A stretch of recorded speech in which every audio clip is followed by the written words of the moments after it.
Mga kapatid, ang hirap magpalambing, no, kapag mainit ang panahon.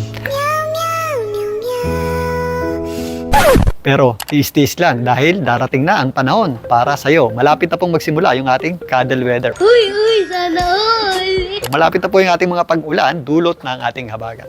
Halika, silipin natin yan.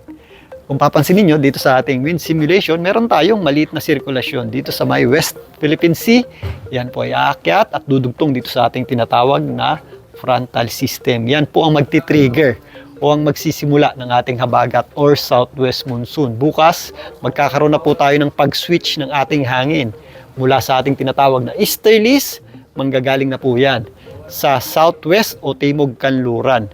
Ito na po ang magdadala ng warm at moist na hangin dito po sa ating bansa, particularly sa Luzon at sa western section nito, kasama na po dyan ang Metro Manila. So anong magiging implikasyon yan? Dahil warm at moist na ating hangin, mas madali pong makapag-create ng mga kaulapan at mga pagulan. So mauuso na po yung ating mga pagulan, lalong-lalo na sa hapon at gabi dito sa Metro Manila at sa malaking bahagi nga ng Luzon. At kung mas malakas pa yung ating habagat, mas dadami rin yung ating pag-ulan. Kaya, ngayon pa lang, i-ready na natin ang ating mga payong, kapote at anumang pananggalang sa ulan sa papalapit na pagpasok ng ating habagat or southwest monsoon.